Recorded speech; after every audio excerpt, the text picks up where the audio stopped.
first conference of the PhD program because it's quite new, and the aim of this conference is actually like the discussion about the methodologies of digital culture in creative industries.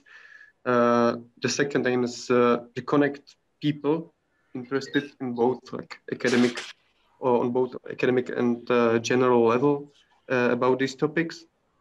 We will try to invite people from various fields with various backgrounds, as you can see in our keynote session today.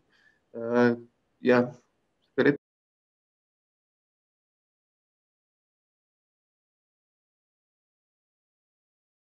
It's time to start. So maybe I would just tell that Michal Kindemay is let's say mixed media artist, and let's say he is also in theory a little bit, but more into practice and more into art.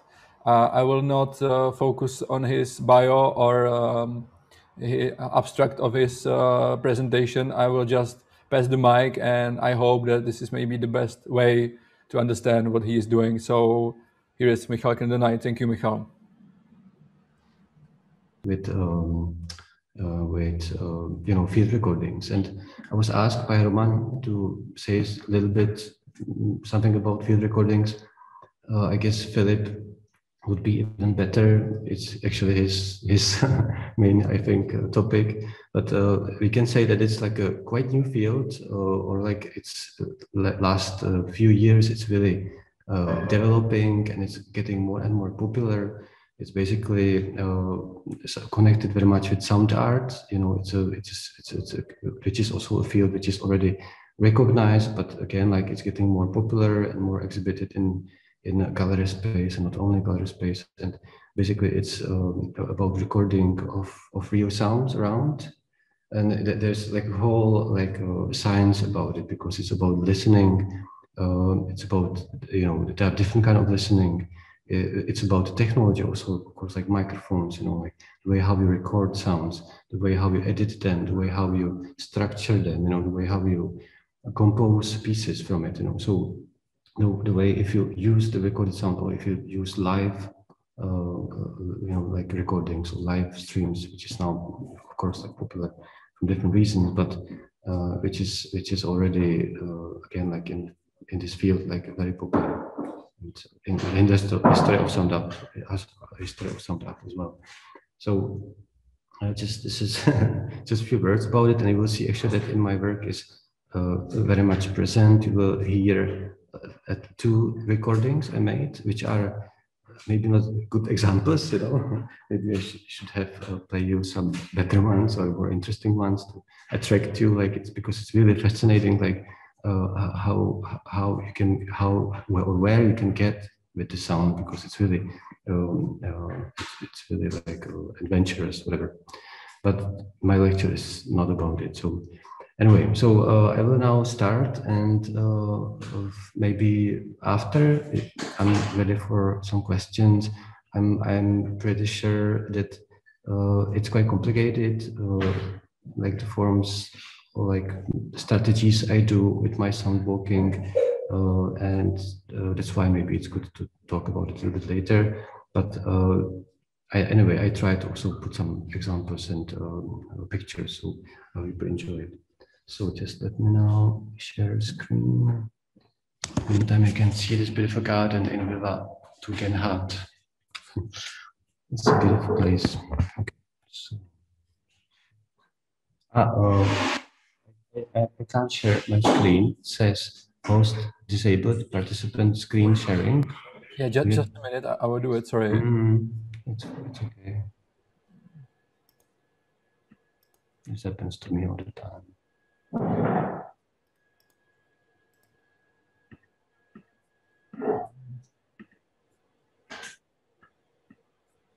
I think it's in privacy or something like that, or security. Just a minute. Yeah.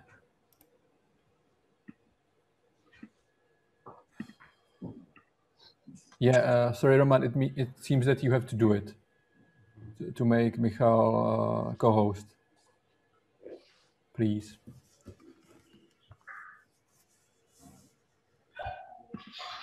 Okay, it's working now. So it's working now.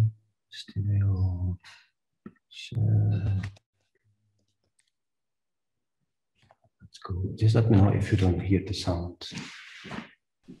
Today I will be speaking about my artistic practice, or to say more precisely, about the part which is dedicated to sound mapping and sound walks and with connection with technology.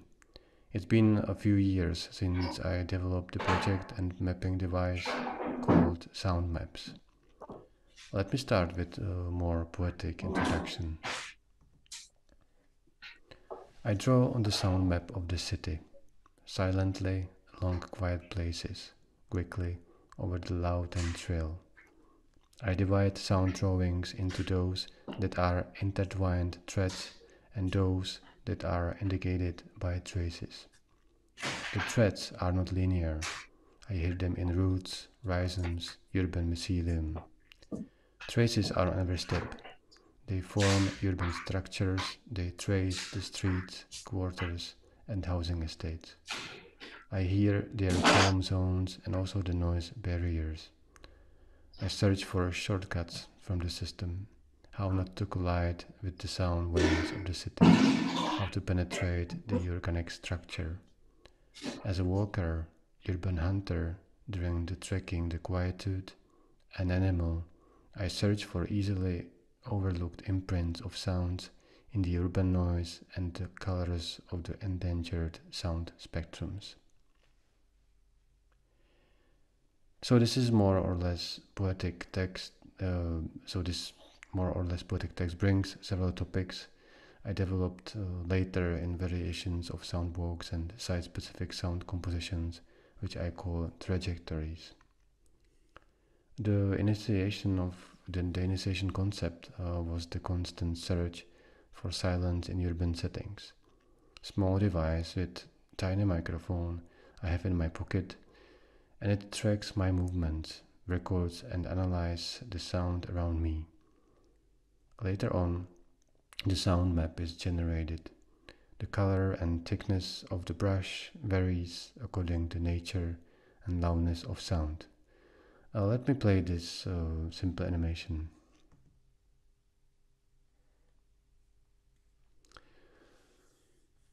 So the drawing reflects my movements according to sound, as I said, or we can say that it reflects the sound which stimulates me to walk a specific way. I create acoustic urban shortcuts, even the physical distances are in the end longer than usual.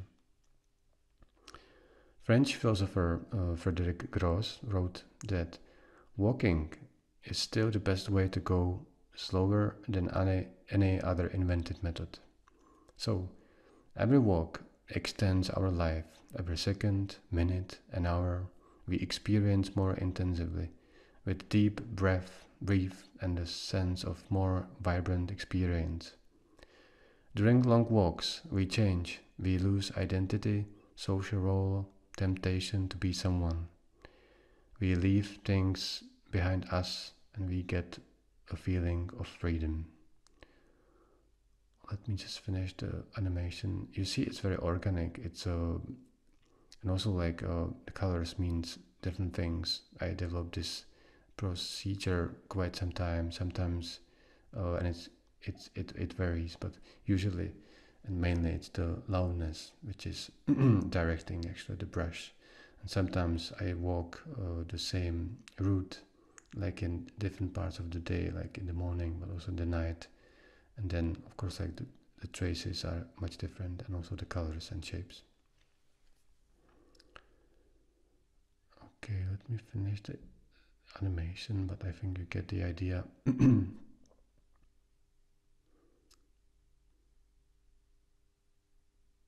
It's very detailed, actually.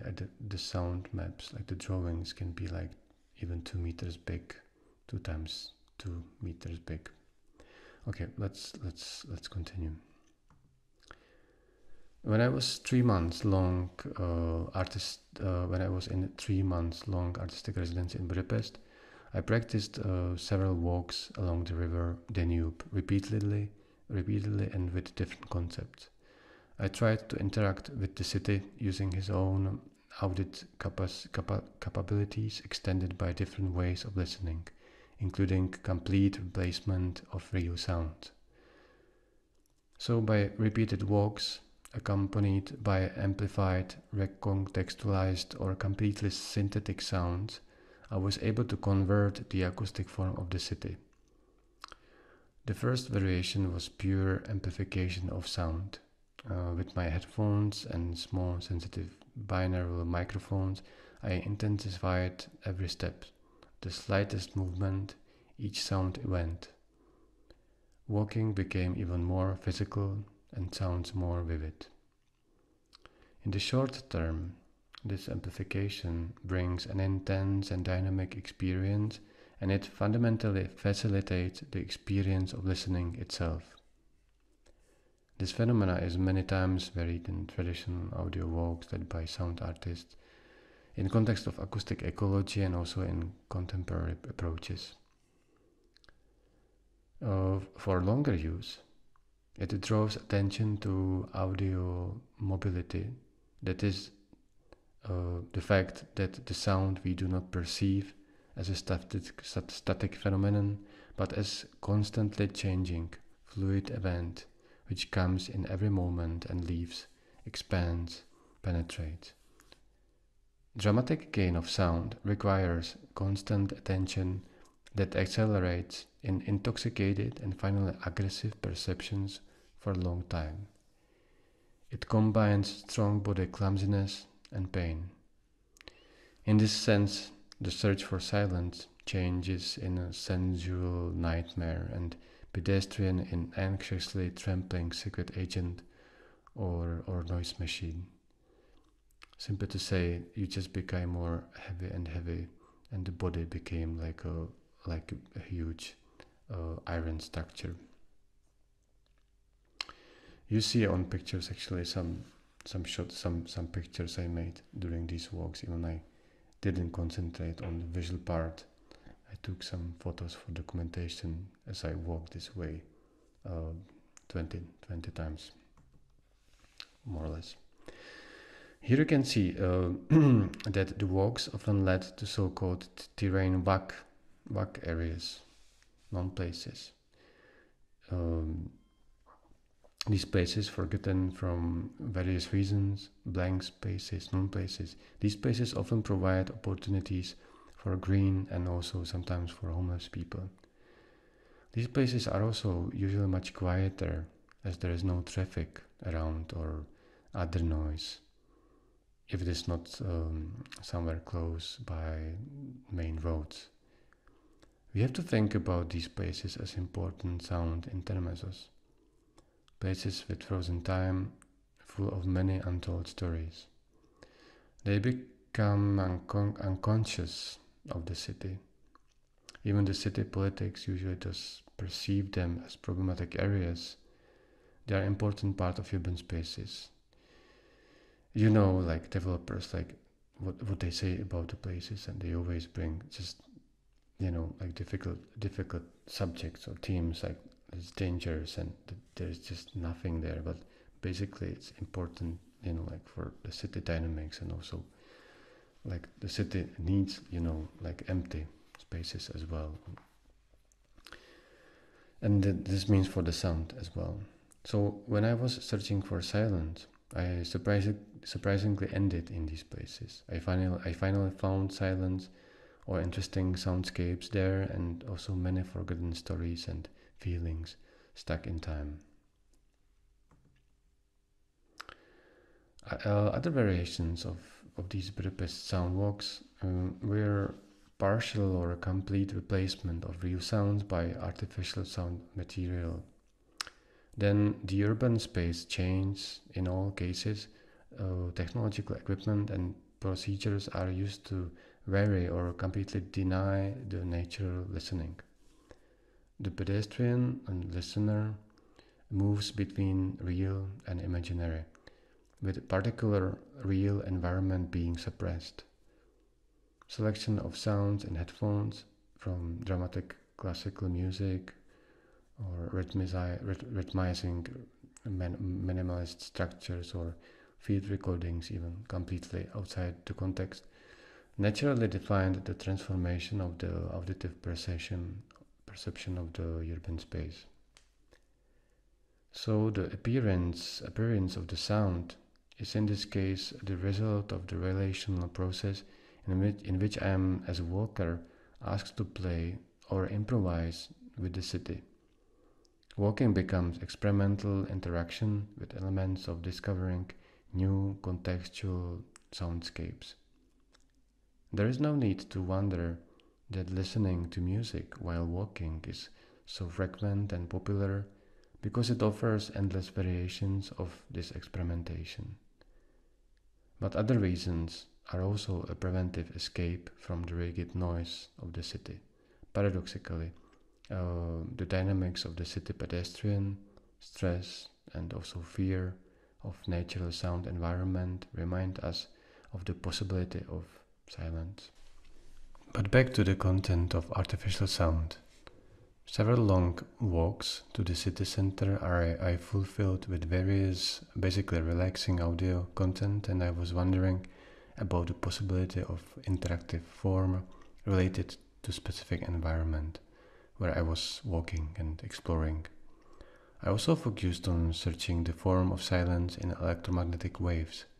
I was wondering how and whether the intensity of ubiquitous electromagnetic signals from personal and urban sources is changing from the periphery to the center of the city. Thanks to the special sensor sonifying frequencies in the range of 0.1 GHz to 2.5 GHz, I was listening to the fluctuating frequencies of different sources, intensive mainly near building and transmitters. I'm sure you've heard even the mobile signals and sounds of Wi-Fi and other stuff, and it's really full and it's everywhere and you can't escape. But a completely different situation was 20 or 30 years ago. So some of the particular aggressive high frequencies I found by the factories, and closer to the center I found extensive sounds of electric trams and other devices in the streets or stores. Even further from the center and in the great effort as I expected, I did not succeed walking along the Danube to find electromagnetic silence. Let me play a short sound example.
Okay, hope it wasn't so long.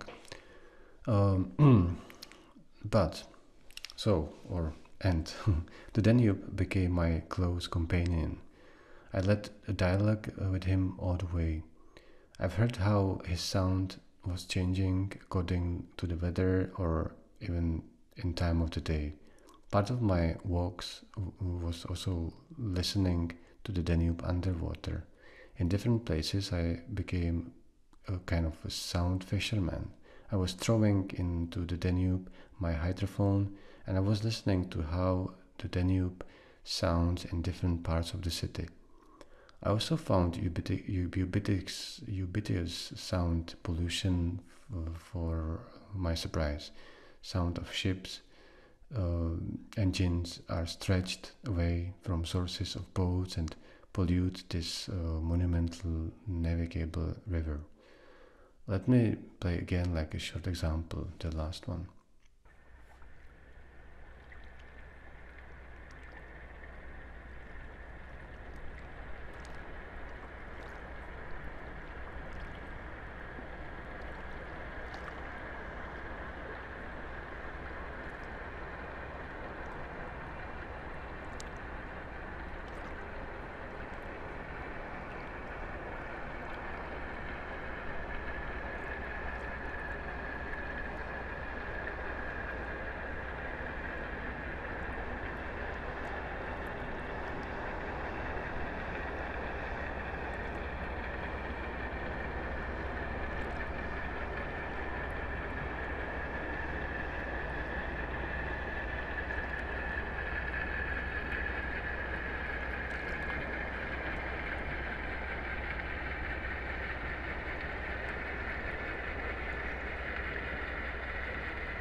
Sound of the Danube.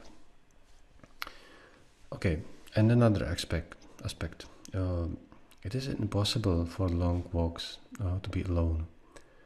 On our way, there is so many things to see, or so many things speak to us by sound events. According to Frederick Gross, it is primarily a dialogue between body and soul.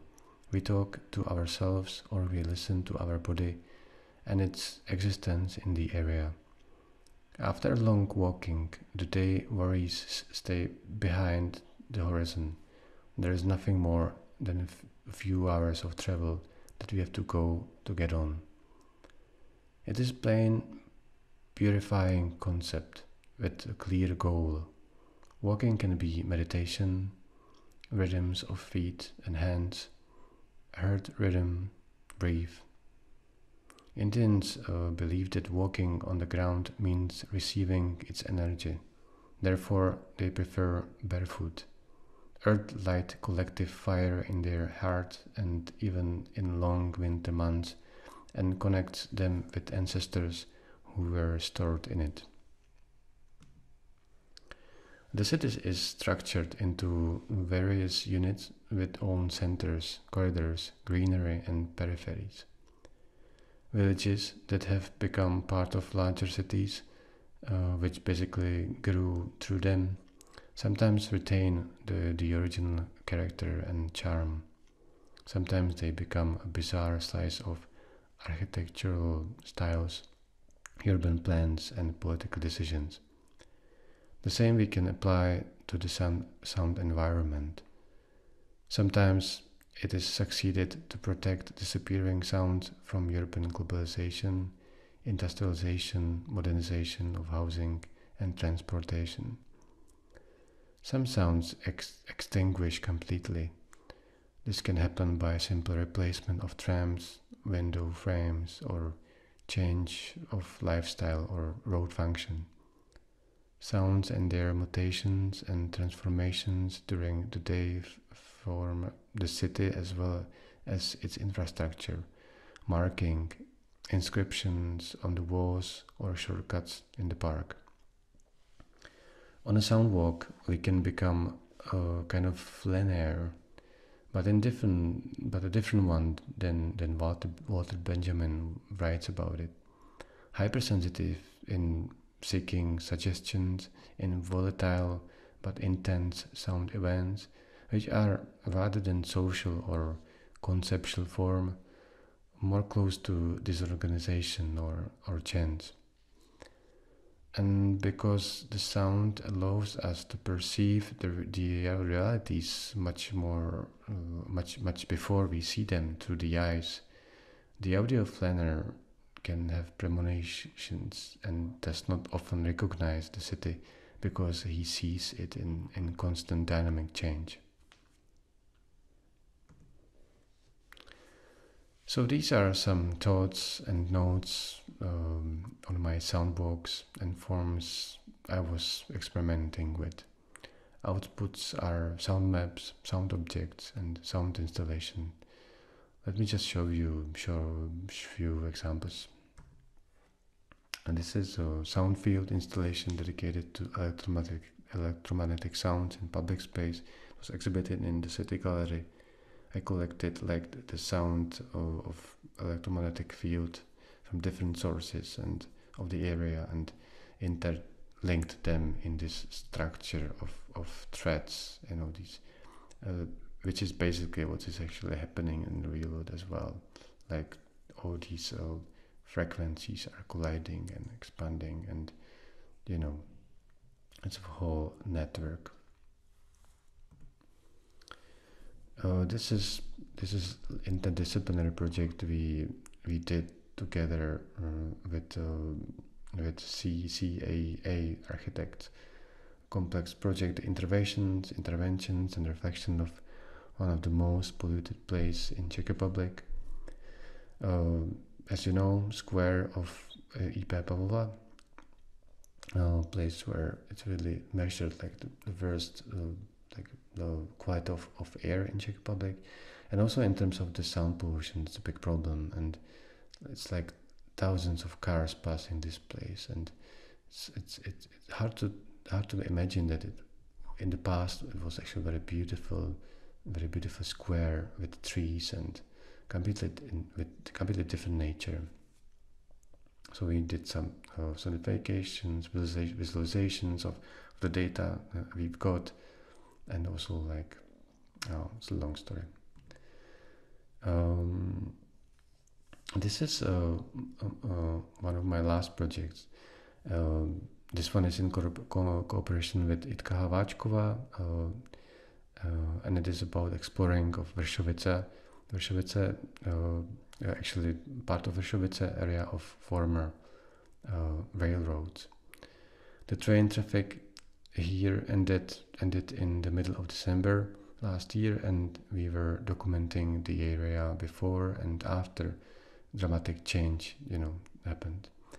We invited anthropologists, sociologists, urbanists, and we started a dialogue about the past and the future of this area through not only the sound, but the sounds of this particular landscape are, as well as the visual or literary, integral part of the landscape memory, and can become a tool to invoke collapsed memories, and also a tool to open a dialogue on certain topics related to public and social space issues. On a specially designed online map, it will be able to browse through sound topography of the past and the present. And you also you will be able to read texts, and analysis of experts we asked to, and we have long walks along this area and talked about many issues. So that's all. Thank you very much for listening, and I'm here for question and answers thank you very much for inviting me. I'm looking forward for the conference.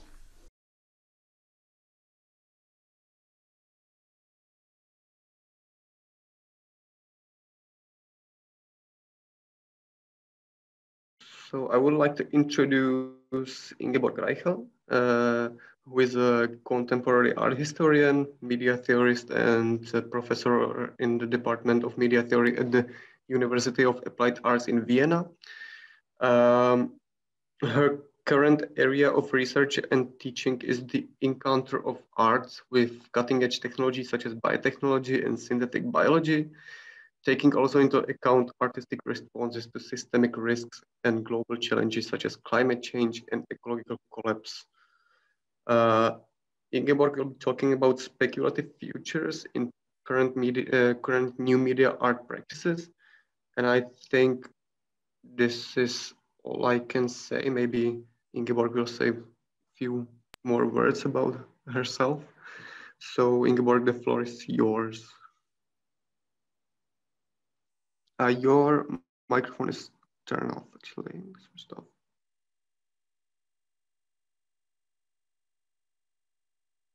Audio ein. Okay. Yeah. Okay, thank you very much for the invitation. And it was a pleasure, especially in the last couple of weeks, to be in contact with Veronika Sellner. It was very good having some Zoom meetings to learn more about your PhD program. I will talk about new media art, but also about artists working with spectacular biologies and other tools that are not only like based in the field of new media. So I will start with the first slide. And this is my abstract. I will read it to you, and then I will present you 3 artists I selected for the talk today.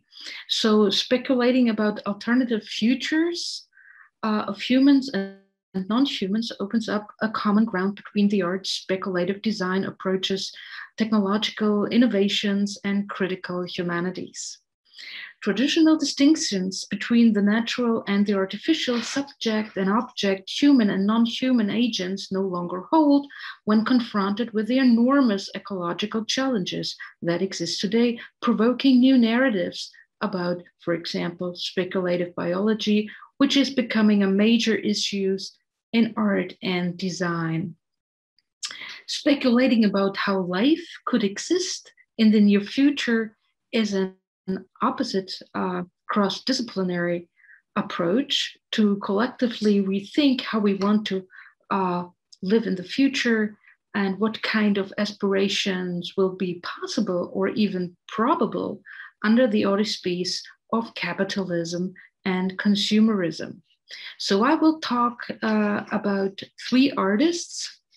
I will start with Pina Yoldas, and Pina is a Turkish-born, American-based artist, also a designer. She has a background in science as well. And then I will talk about Max Liberan. She's also an artist, but she's also an academic, writing about discards studies. And then I will talk also about the Belgian artist Martin van de Ede. Because I think these are quite interesting fields in which those 3 artists, academics, designer are based. And this is based, the talk, and of course my research is based on what I do for some time. And this was my PhD many, many years ago, called in German Kunst aus dem Labor. And I also produced an English version a couple of years later, Art in the Age of Technoscience. And this was about how from the 18th century onwards, genetic engineering, robotics, artificial life, and so on became part of the art world. And another topic I will present, and therefore I choose these 3 artists is plastic pollution. We did an exhibition in 2014. I will show you in a minute a couple of pictures by Pina Yoldas at the Schering Stiftung in Berlin, and also text I wrote about speculative biology in bioart. And the reason why I choose these 3 artists is that I just published a book, and Pina Yoldas contributed to the book, and a couple of other artists. And my own article was about Max Liberon and about Martin van der Ede. So what I present you today is something I just worked on the last 2 years. So I will, and what is also important, because I know that some of the PhD students are very much interested in design, and Fiona Raby's and Anthony Dunny's book, Speculating Everything, is not only for me very inspiring, but is also, or was, when, for example, Pina was writing her PhD at Duke University, or other artists I will refer to. So this is a very interesting theoretical framework to start with, because I think this is one of the, I wouldn't say first times, but early approaches towards speculative design, critical design, how to use objects to open up discourses and question and so on. And you will see when I show you in a minute a few slides about the objects of the artists I will present, that there's a certain influence of those, of this text that was published almost a decade ago. So this was the starting point for people who were interested, like Pina and others, in design, but also in the field of the fine arts. So, I also choose this slide for the introduction, because there are many fields contemporary artists are interested in, like the genome or the microbiome. Many artists work on the microbiome nowadays. But you will see, because I will talk a lot about plastic pollution and about toxic molecules, how they alter organisms, that it's also about, not so much about genetic engineering, but altering nature through environmental issues. So and I will start with Pina Yoldas, showing you a few slides about early works, what she called like designer babies. And this was an exhibition she showed a couple of years ago in Turkey. So one of the most promising approaches of bringing art and speculative biology into a fruitful liaison is demonstrated by the work of the Turkish artist and researcher Pina Yoldas, who is based in San Diego in California. Yoldas, who has background in the fine arts, design, architecture, as well as science, developed with her project Designer Babies, or Fool's Fall, a speculative domestic animal medium, or an ecosystem of excess, new visual narratives of post-natural life forms. Before Yoldas turned to the question, to what kind life forms will evolve from the plastisphere, what we call nowadays not the Anthropocene, but the plastisphere, a world where there are plastic molecules just everywhere. In her project, An Ecosystem of Excess, she engaged with the issue of how the human species will design itself when the biotech era develops its full potential in the near future. So those projects, or those object I show you, there's no engineer or biotech engineering involved. This is like completely analog, but the idea is showing a visual narrative how in the very near future humans could be altered, or babies could be altered through genetic engineering. And of course, this would be used or possible only to do with high high tech, or yeah. And so this is another picture of the exhibition, and here I have another one for you. And this is the project I just talked about. If we can change everything through CRISPR and other genetic devices, why not changing also the animals we lived with for thousands of years? Fool's Fall, for example, how to transform the chicken we know into something that would not suffer as much as the animal do nowadays. So, but what I will talk about is why Pinayoldas became so interested in altering nature and reflecting about tools like from the field of biotechnology. And of course, she went back to Charles Darwin, and also to Gregor Mendel, which is absolutely nicely to quote to students from Brünn. So I will read this very short paragraph because I think it's interesting to read this from her 2016 PhD. So change, perhaps one of the most recent and most impactful theories of change in the history of Western civilization comes from Charles Darwin. Darwin's theory of evolution introduced the idea of change in biological populations, that even species, including human species, were under constant change and transformation, which was a great departure from the idea of life as a rigid, predetermined and eternally stable. So this is only, I would say, 160, 170 years ago, but the idea, the concept of evolution is quite often a legitimate argument to alter also organisms today. So another grand theory of change comes from Georg Mendel, who revealed the inner workings of evolutionary change by introducing the idea of inheritance through genes. Considered the founder of the modern science of genetics, Mendel opened up the door to the mechanisms of biological change. 160 years after Darwin, 150 years after Mendel, and 62 years after the discovery of the DNA by Watson and Crick, the design and modification of biological change through the science of genetics has become a commonplace worldwide.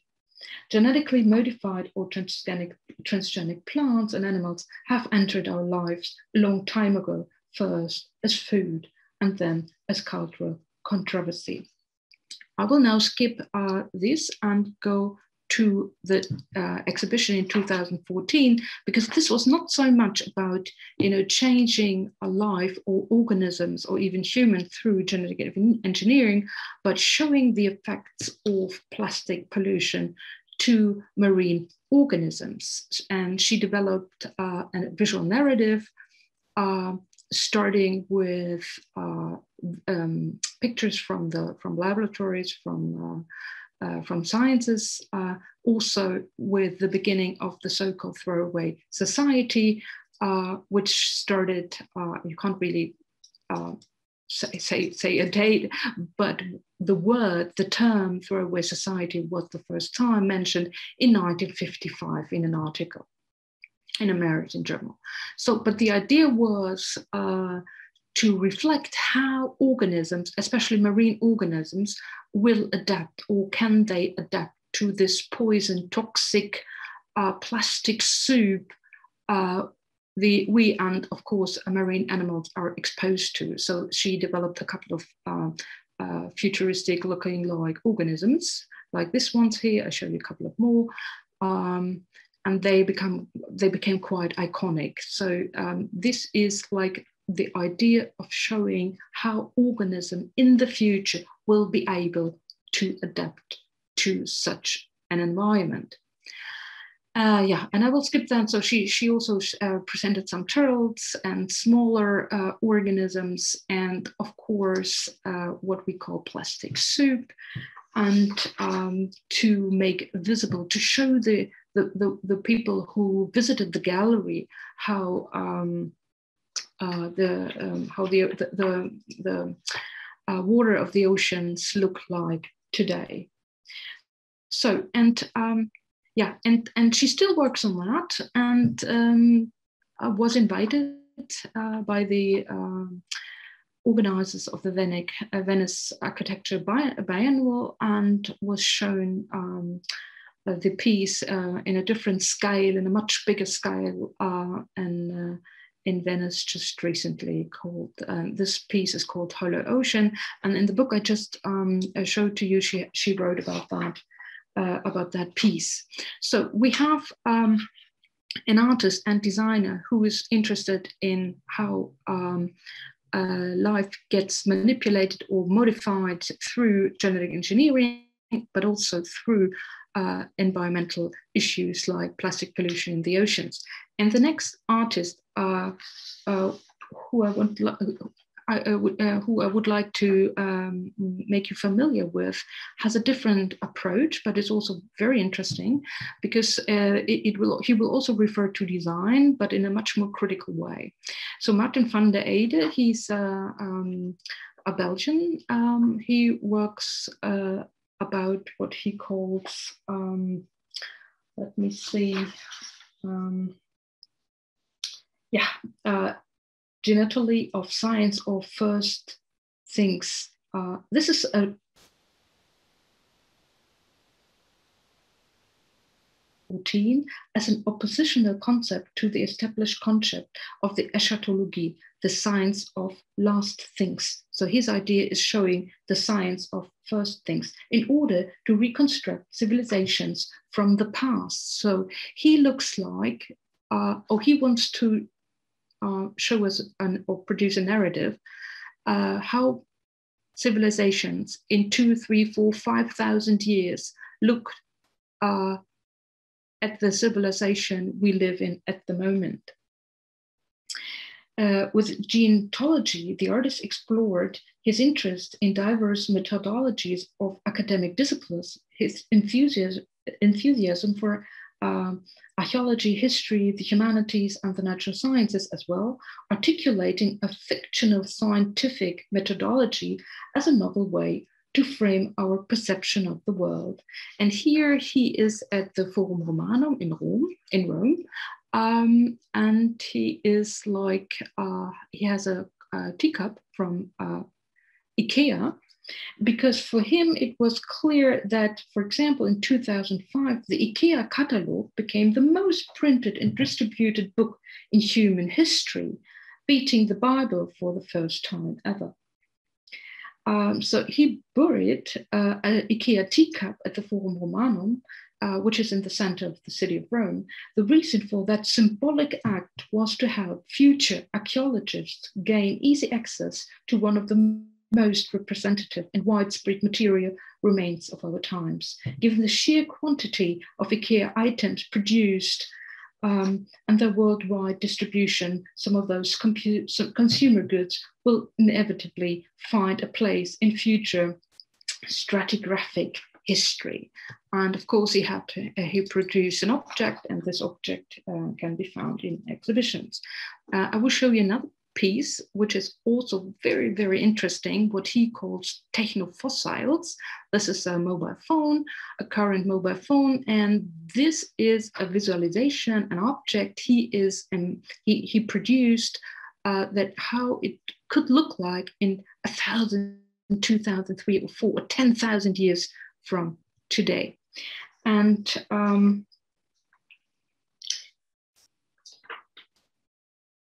so as humans have colonized and modified Earth's surface, they have progressively developed more sophisticated tools and technologies.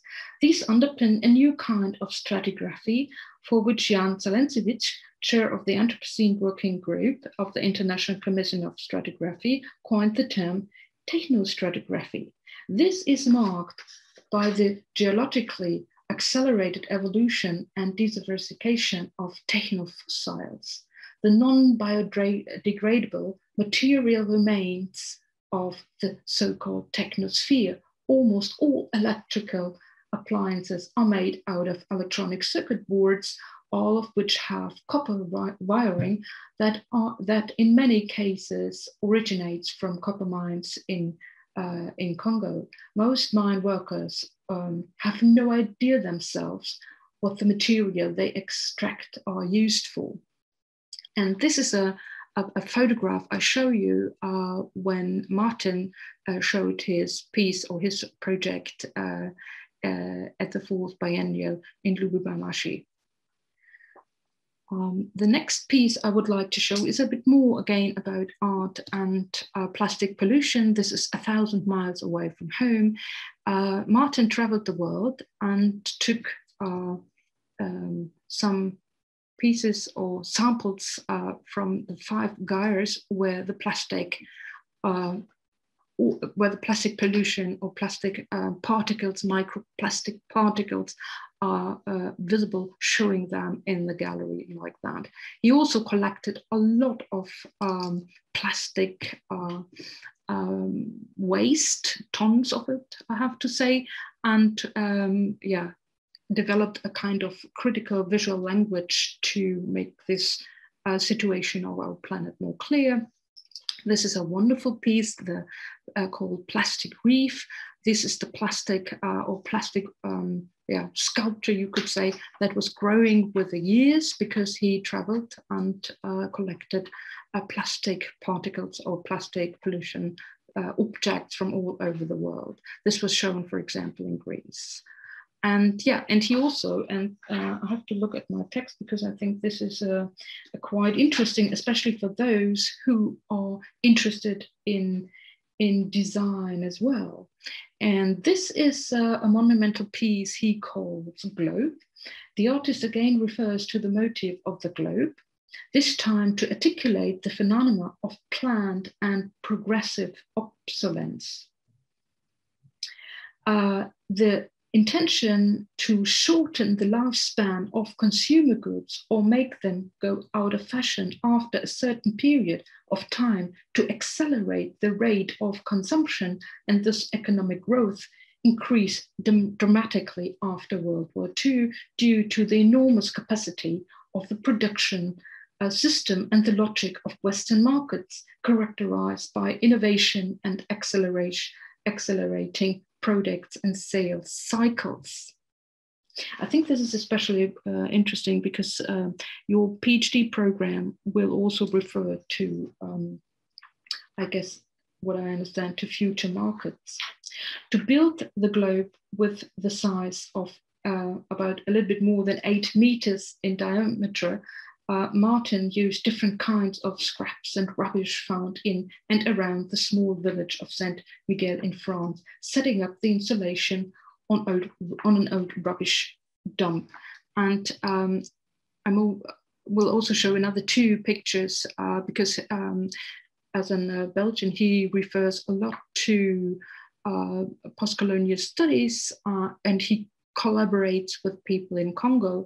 And also with this project, Mama Mundi from 2010 refers to how we at the West, like producing and using plastics or shipping what we call, it's not even declared as waste, it's still like a material they use. And since China is not, like really fond of getting all the plastic from Europe and elsewhere in the world since, I would say, the beginning of 2018, a lot of those ships with plastic waste go to Africa. And here I have another picture for you to show that. So, and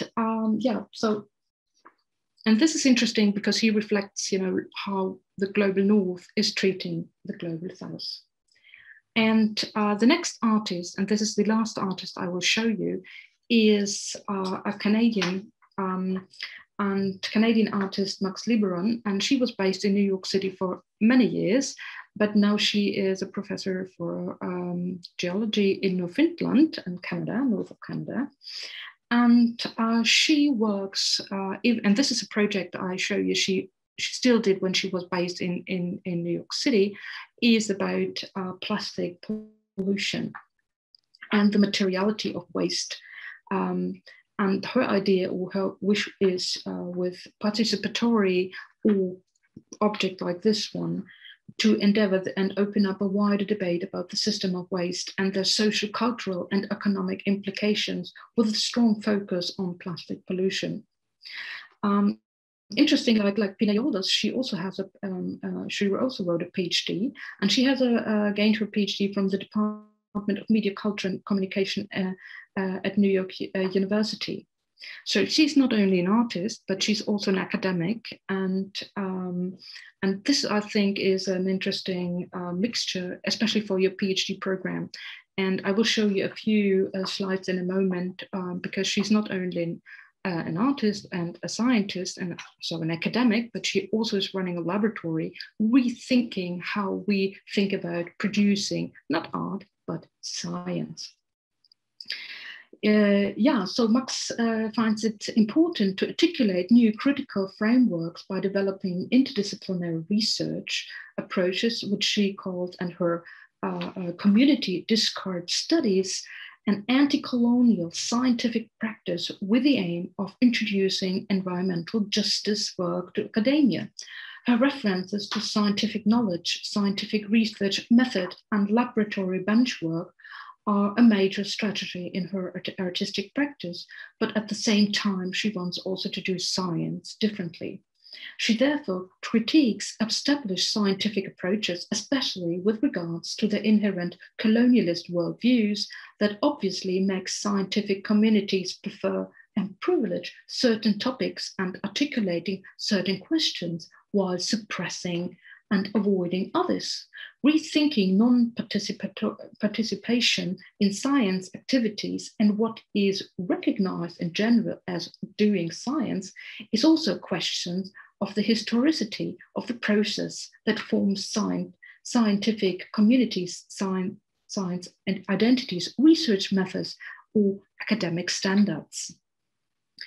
And this is what she started with was rethinking plastic pollution when she produced sea globes, when she tried to show in a quite kitschy New York globe how it really looks like when you walk along the Hudson River, and not one of those representations that do absolutely not refer to the world we live in.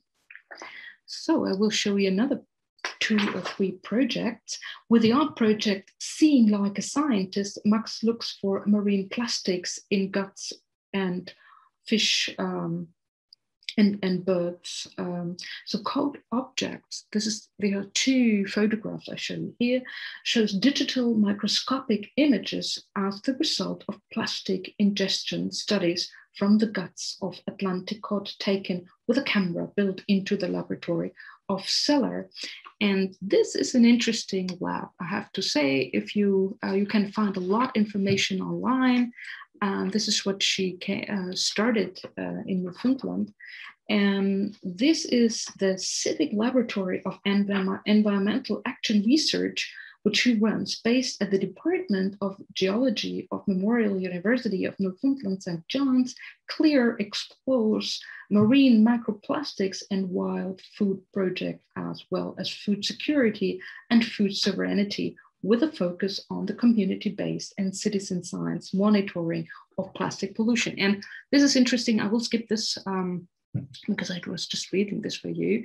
And interesting is that they go out also in the wild. Her PhD title was Plastic in the Wild, but also thinks about food security. And the question could be, why is an artist educated in New York going back to Newfoundland working with such a perspective?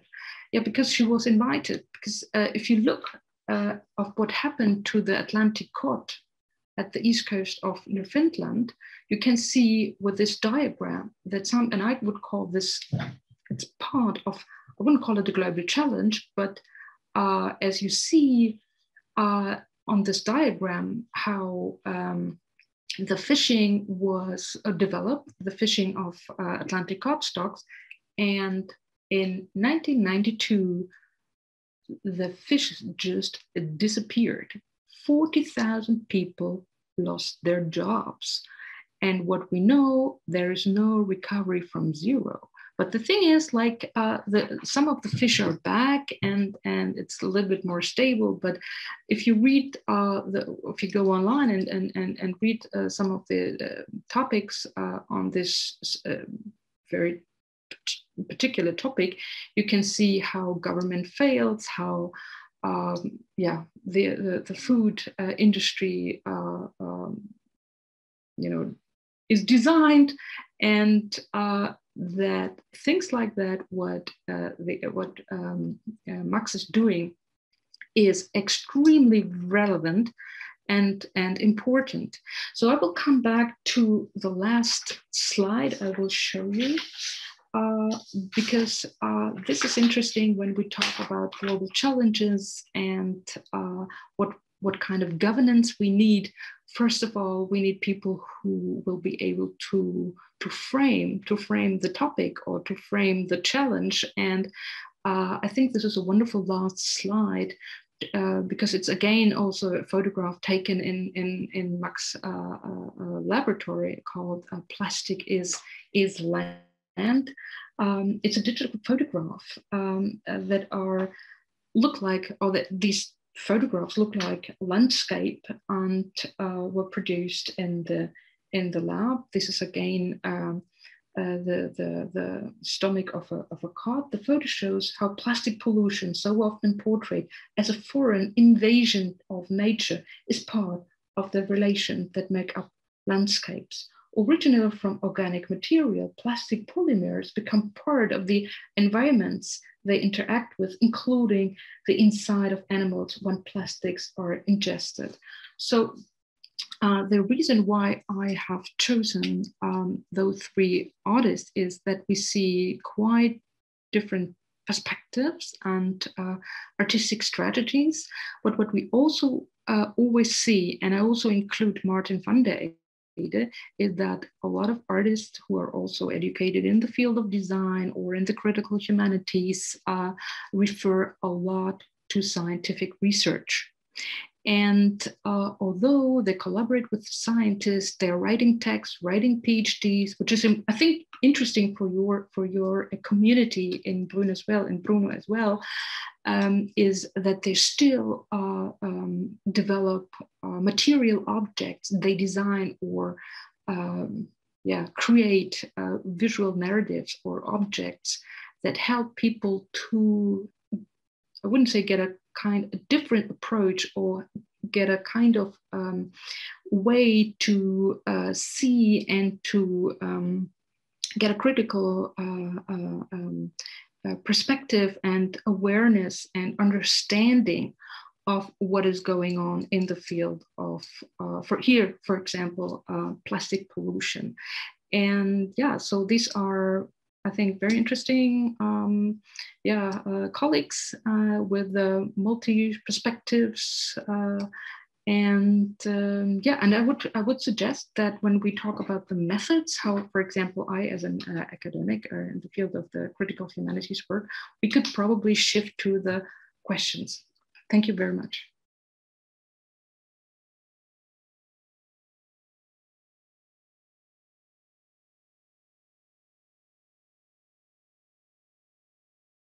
Elisa Giaccardi.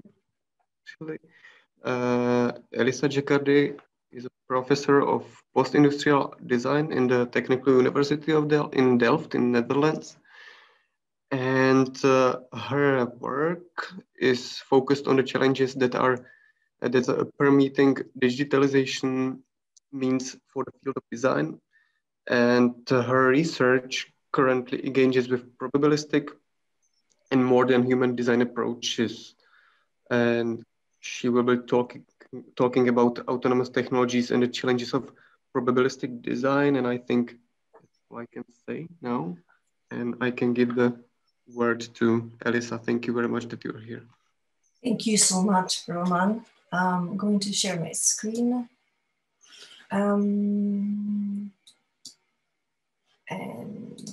let me know if you can see it. Yes? Yes. Yes. Right, great. So thanks for the introduction, Roman. It's really a pleasure to be with you today. I actually hope that One day, perhaps we'll be able to meet in person. That's so much more engaging and fun. But here I go. Most of my work in the last 2 decades in interaction design is contextualized within digital transformation of society.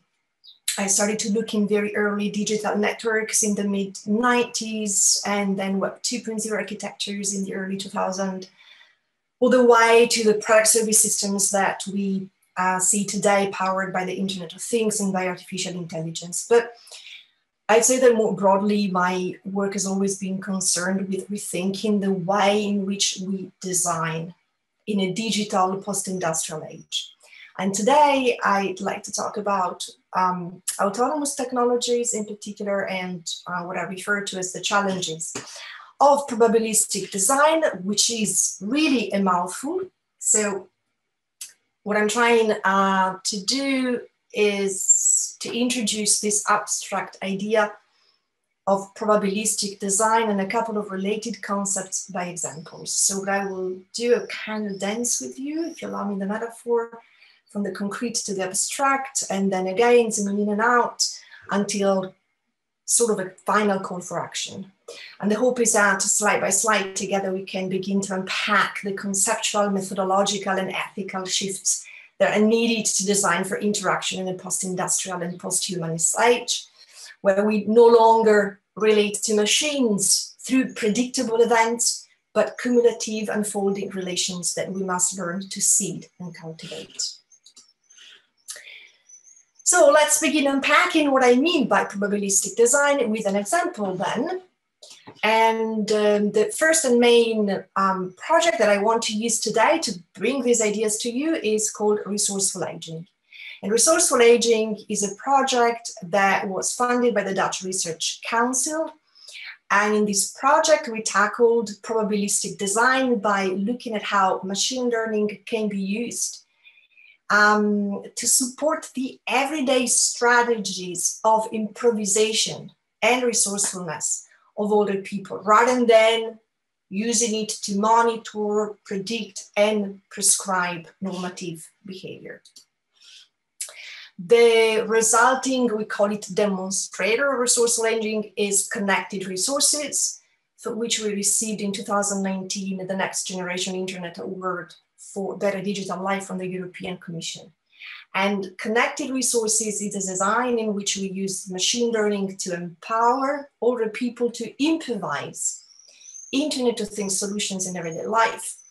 And in doing that, negotiating their level of independence from their loved ones, as well as from technology, from assistive technology.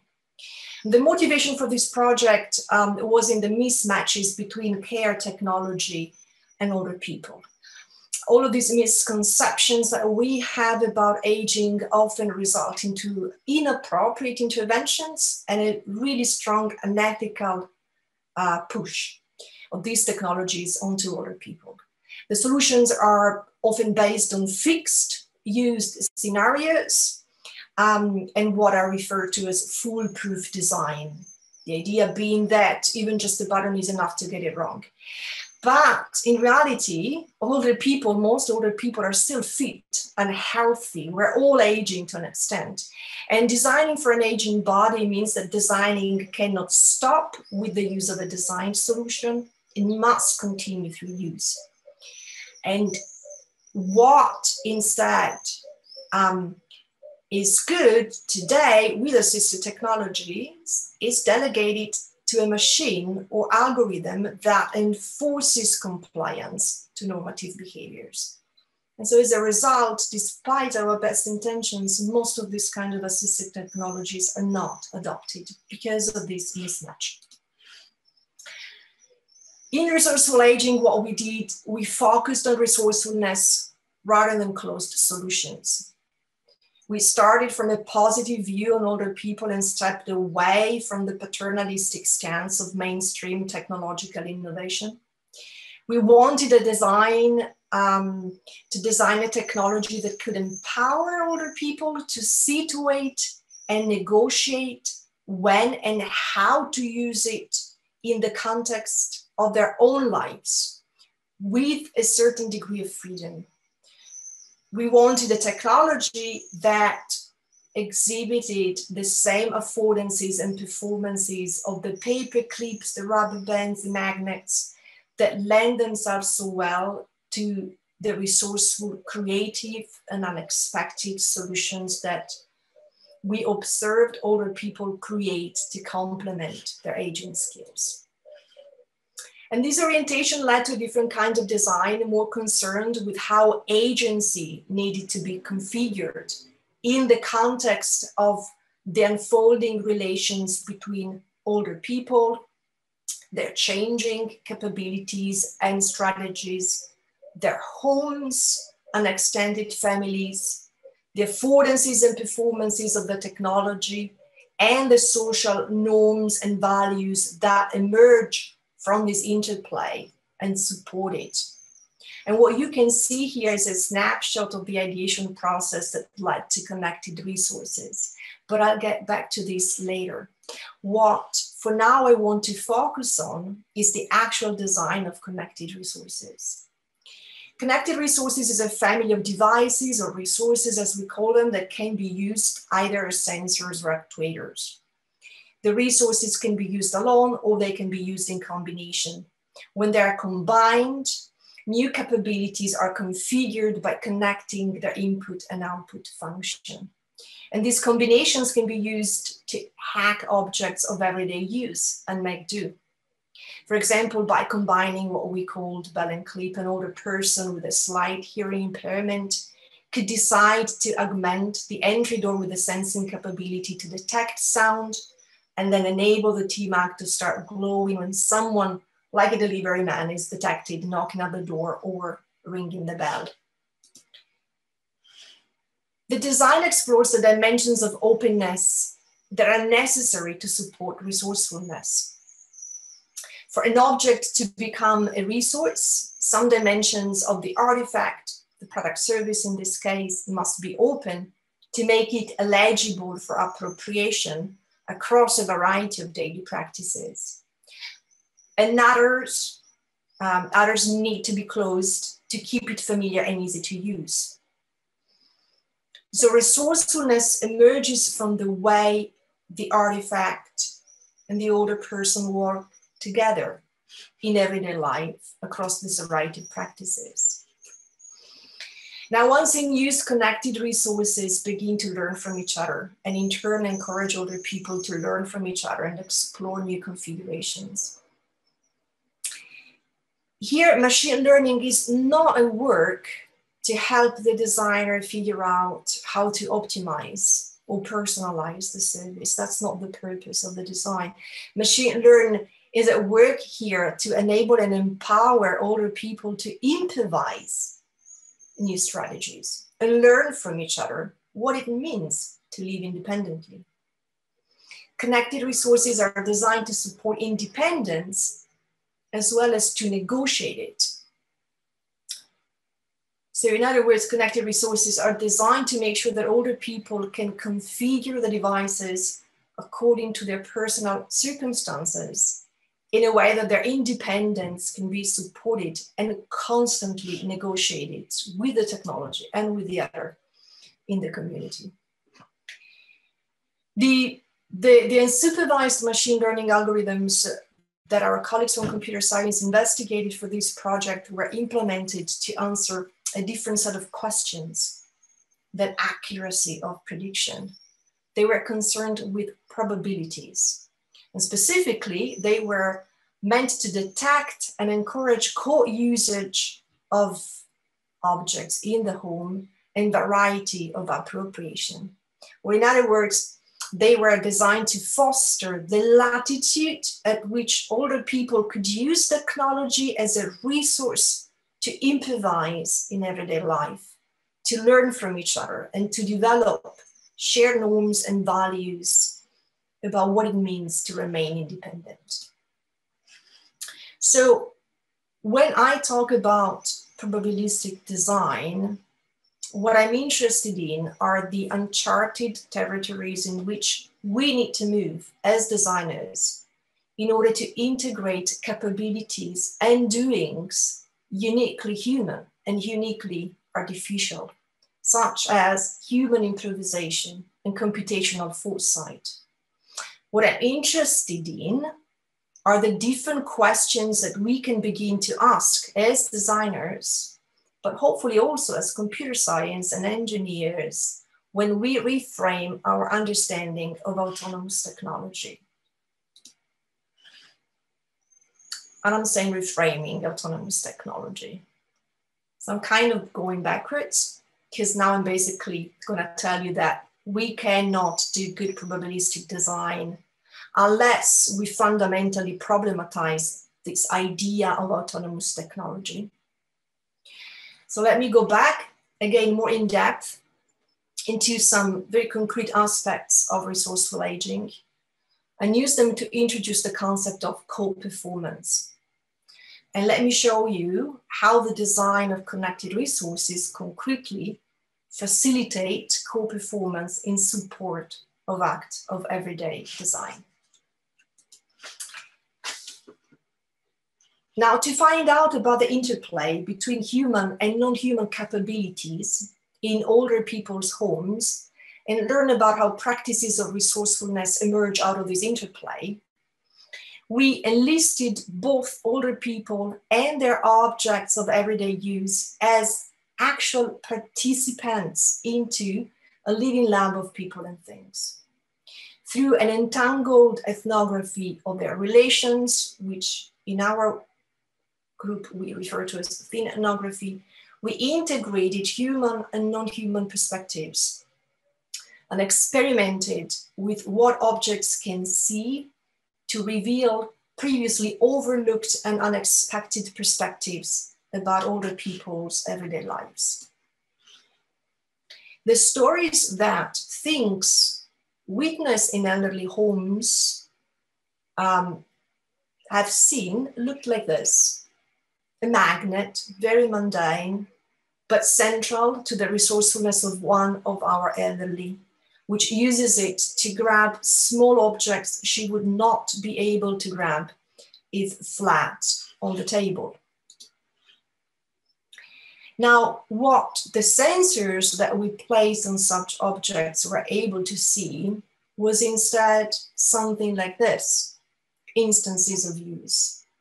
And these, for those that work with machine learning, they know that these are very useful for detecting deviations from the norm. For example, if an object that is always in use, and now all of a sudden is not used anymore. So it's very, very used in monitoring approaches to machine learning.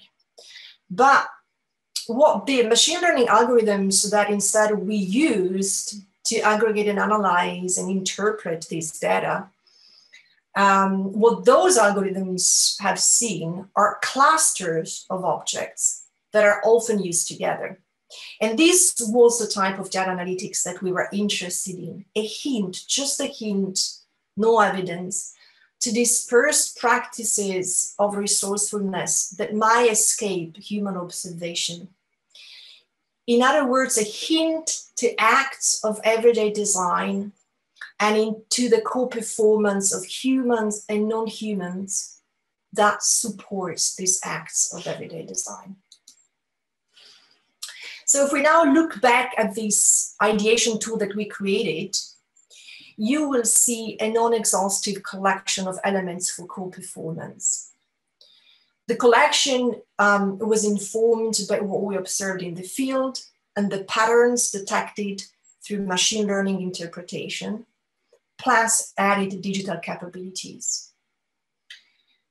A series of physical and digital affordances, capabilities, and strategies that are present in resourceful arrangements and inspired us to focus on the design space for interactions between people and things that opens up when we shift from prediction to probabilities.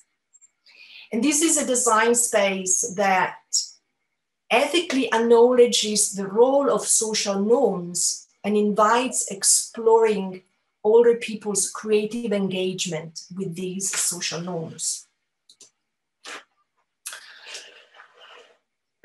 Now, before moving into the ethics of probabilistic design, let me try to bring what I have just said to a higher level of abstraction and position it in relation to the changing nature of digital things.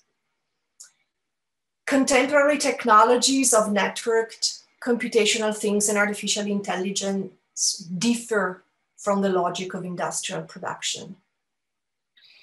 For instance, when we look at runtime assembly of network services and constant atomic updates, the boundaries we are used to between production and consumptions are almost fully dismantled.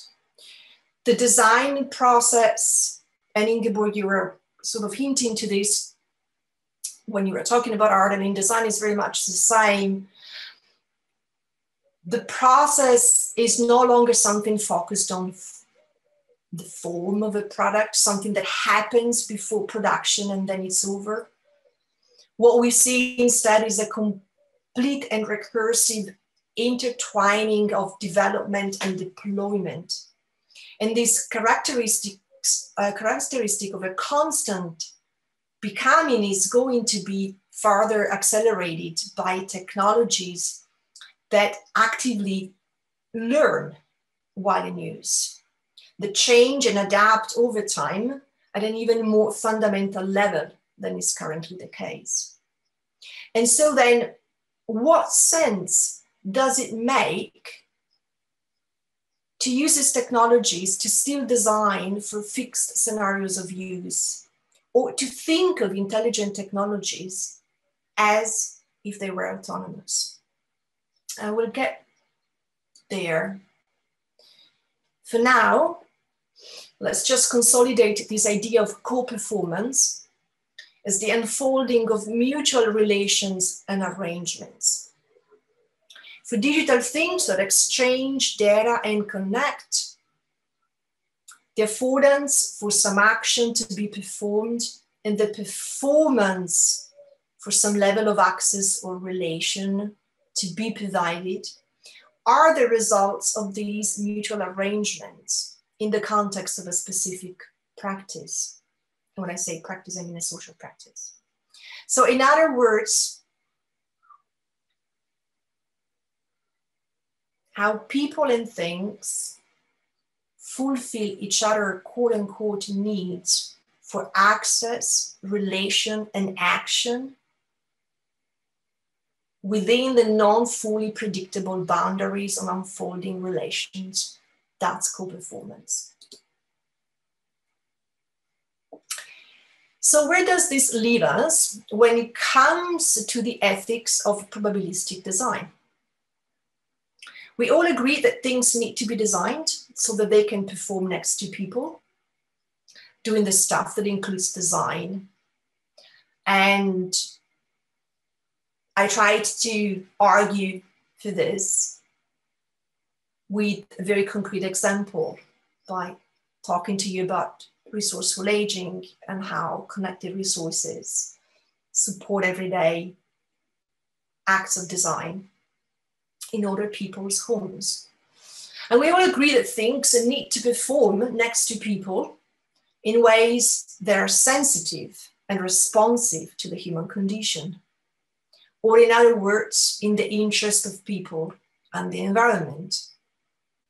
However, ideas of full transparency, explainability, and trustworthiness of how networked computational things operate and how they relate assume a centrality of human agency and intentionality.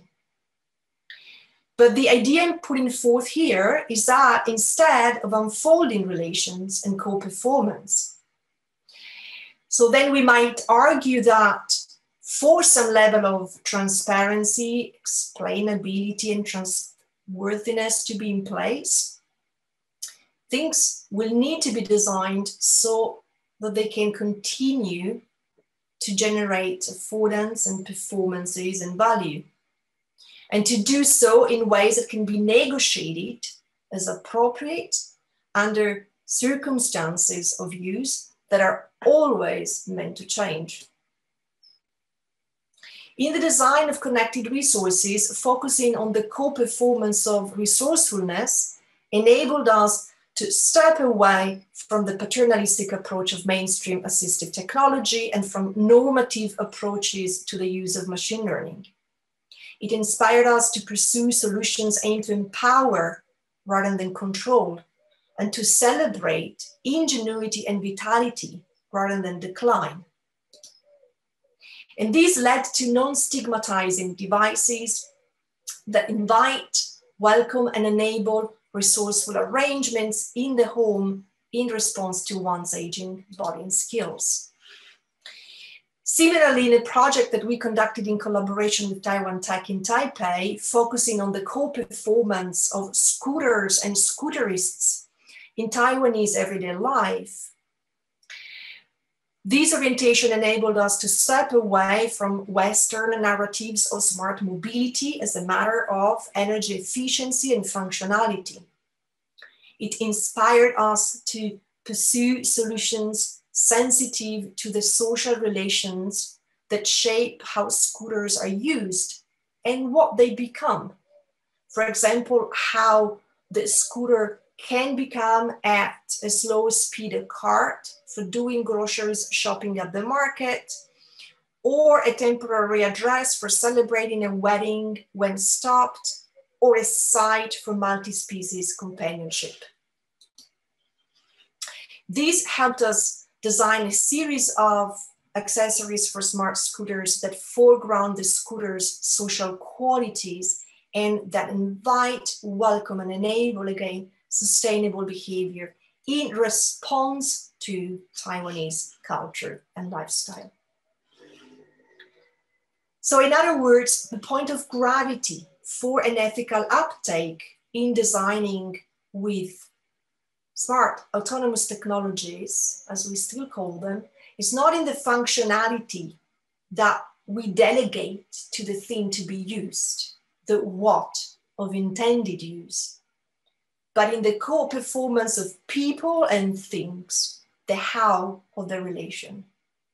In other words, it is not about functionality, the fairest machine learning model or the most explainable algorithm, because fairness and explainability will always be contextual.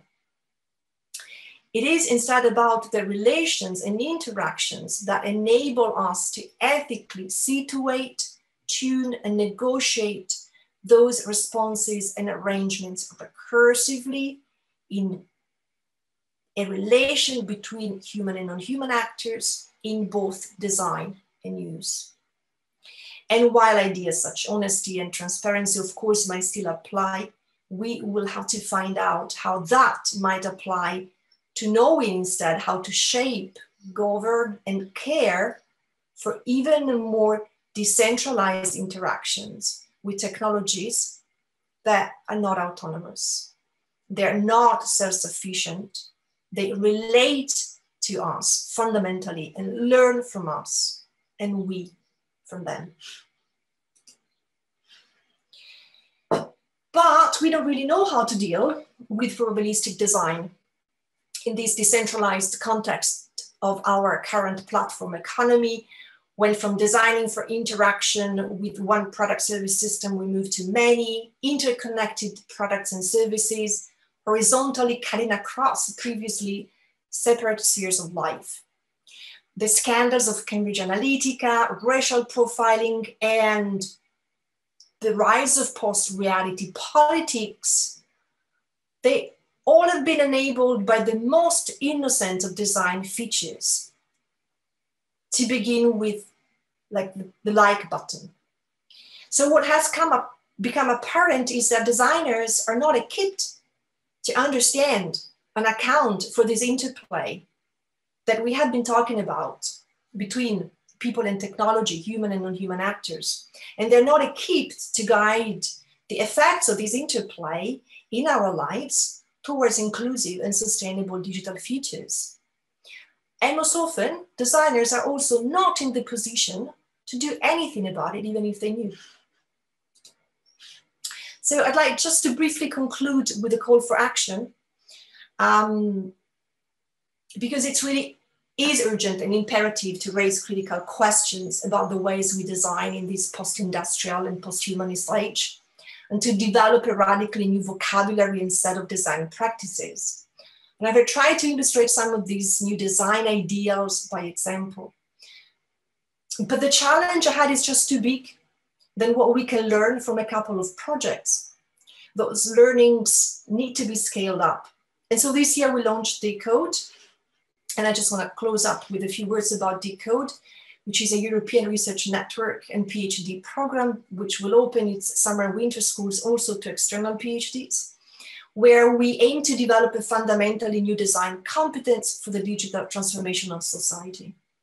It involves 40 researchers coming from 20 different countries around the world, all cutting across disciplines from design to social sciences to engineering and humanities, and also cutting across levels of design by working in proto teams, which I will explain in a second.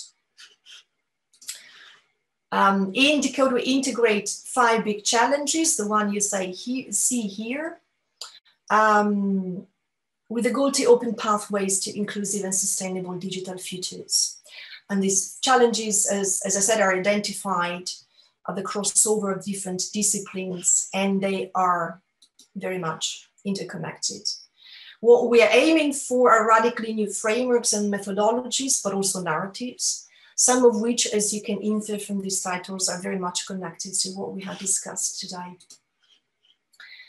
What we intend to do is not only to develop the new knowledge that's needed for a fundamental rethinking of design, but also prototype future design roles and practices, because we need to be in those positions in order to be effective.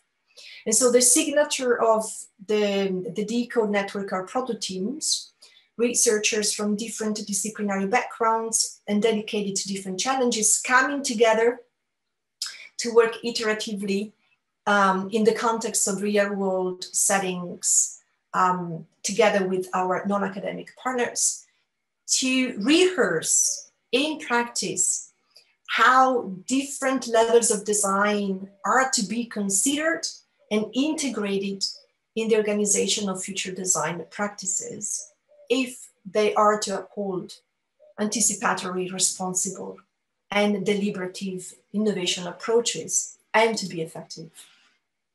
And so to bring it back to the theme of the talk, what leading Decode means to me is an attempt to take the challenges of probabilistic design seriously.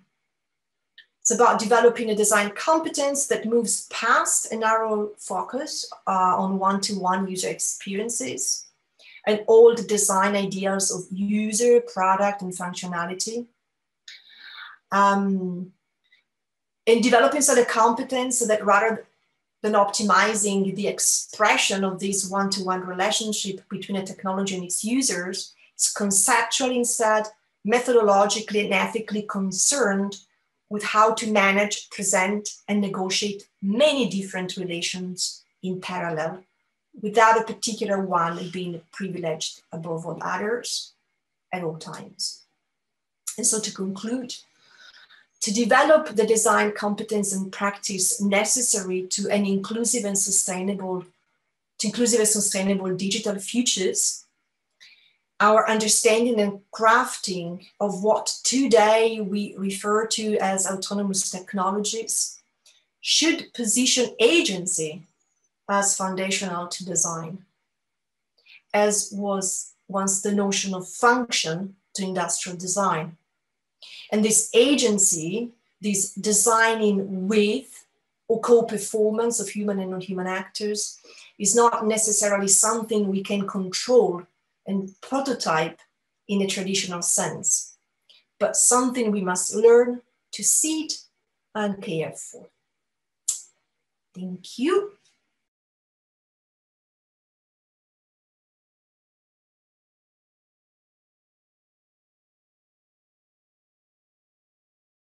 Erkki Huhtamo is known as a founding figure of media archaeology.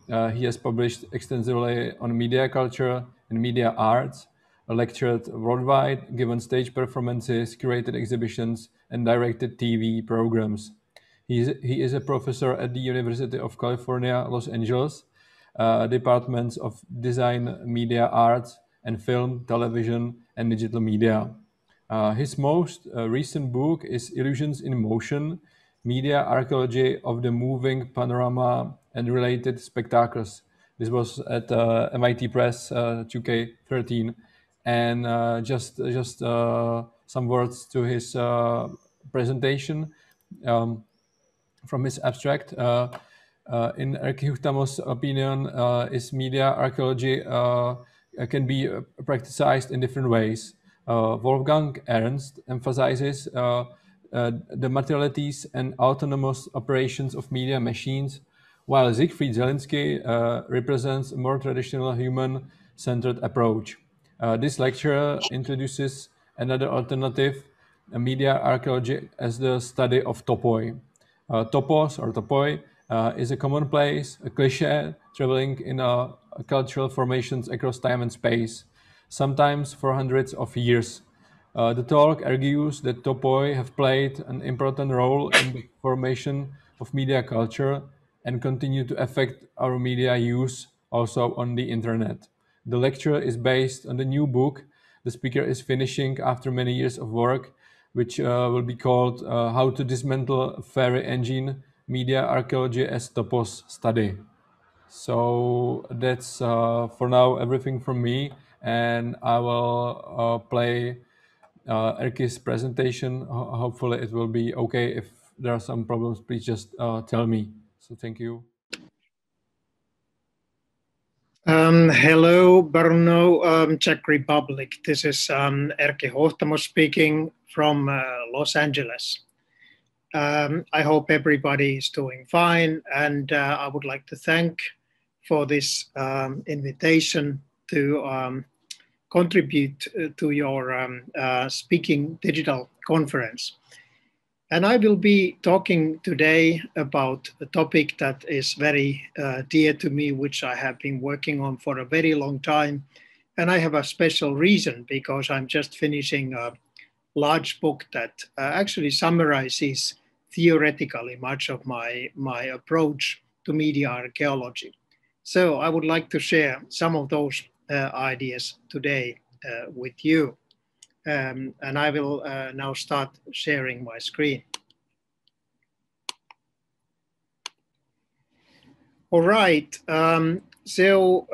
today my topic will be how to dismantle a fairy engine. So media archaeology as Topos study. And I have been occupied with media for a very long time. This is actually a picture taken by my parents when I was 3 years old. I was living in Tampere, Finland. And as you can see, I was trying to use the opportunities that my home offered at that point in terms of media culture. That was not much. We only had this old style radio and illustrated magazines. So not even television and not even a phone. Almost exactly 30 years later, I encountered virtual reality. And this is actually a picture showing, look at the old style slide, me on my first trip to cyberspace at the Ars Electronica Festival, 1990. Like many others, I was very excited about virtual reality. But I also noticed that there were some strange inflated promises that were attached with it. And there were also many a bit sarcastic commentaries, including this comic or a cartoon from that time. So which shows somebody sort of like wearing a head-mounted display and a data glove at that point. And it all looks so stupid that this finally, so he gets a little bang on his head. So it didn't take too much for me to start finding from the past similar kind of cases. So when new media technology had been introduced, things often went wrong. For example, in this case from 1855, we see a photographer under the hood, and a catastrophe is just going to happen. Or this wonderfully interesting picture that goes back even further in time, so 1818. This figure on the left is actually the composer Franz Schubert, who is just going to be ending up in an accident on the street of Vienna because of his infatuation with a very new media device at the time, the kaleidoscope. And actually the cartoon makes fun about the fact that these are actually two fads of the time. So the Dreisin or kick bike was another novelty at that time. This story behind this cartoon is very interesting. It's basically goes back to a fellowhood named Nonsense Society, and this Cooper, the artist, and Schubert were both members. But what I found interesting is that we can find from the history of media patterns that seem to be repeated over and over again, and sort of like in a way reinterpreted in new circumstances. This is one of my favorite TV commercials, Season of the Witch, which was a part of Microsoft's Windows Phone 7 campaign in 2010, which actually was not a very successful phone, but the campaign was really interesting. And it was playing with this idea that some kind of a craze or mania for the phones is happening. And then things started going very, very strangely wrong in this commercial. You can actually see it on the YouTube. So these kind of ideas, to have to be very brief in this context, inspired what I call media archaeology as topos study. I started developing this a very long time ago, so in the early 1990s. And I think it is something which deals with media culture that recycles cliches and commonplaces in an endless polylogue between the present and the past. And I think that the old and the new affect, inform, and penetrate each other in every turn. So with this kind of research, so I am not directly interested in the new and the novelty and the unprecedented in culture. I am looking at it from the point of view of its opposite. So those things that are cliches and not at all new. But I'm sort of like making a claim that these cliches play a very, very important role in the way how media culture functions. So I published a shorter text called about what I call the topos of the little people in this book that I edited with Jussi Parikka in 2011. So this book, Media Archaeology, which some of you may know, has become a kind of a standard work on this field. So this is an ad that I started my own contribution from. So showing a scene in an abundant office in the evening time with those little figures having some kind of a mini Olympics on an office desk. It's something that can be connected with many, many things, which is not a coincidence, I think. So, for example, in the early times of personal computers, there was a software called Little Computer People. This is for the Commodore 64 machine. And this was by a company named Activision that pretended in its promotional campaign that they had actually found little people living inside computers. So the idea of this software was that one of them could be persuaded to live in your machine and interact it with. So it was an early example of the so-called growing games, which Japanese are very fascinated with, like Tamagotchi and so on. So the campaign was really interesting because they tried to make it kind of look very sort of like scientific. But the idea already came from much earlier. For example, in this cartoon from 1959, we see how a little man is exiting from a huge mainframe computer. And the cleaning lady is looking at this scene, looks a little bit surprised. But this idea would go much, much further back in time and exists in many variations, which I don't have time to talk about here. For example, here we see these little people coming out from the horn of a Victor gramophone in the early 20th century. And the gramophone horn here obviously is a piece of course, loudspeaker technology, but it's also something else. It is what we call cornucopia or horn of plenty, which is a kind of a mythological idea from the classical antiquity, an idea that has been sort of like kind of brought up over and over again in different contexts. Now, this is the actually the title of the book that I'm just trying to finish in these weeks this summer. So you are getting a kind of a very, very kind of limited sneak preview of what this very large book will contain. It's called How to Dismantle a Fairy Engine, Media Archaeology as Topos Study. Fairy engine is a kind of like a key concept, which is something that I made up myself. These are the epigrams that you will find from the beginning of the book, which I think in a way summarize much of what I'm trying to say. So Aristotle wrote, "The same ideas, one must believe, recur in men's minds, not once or twice, but again and again."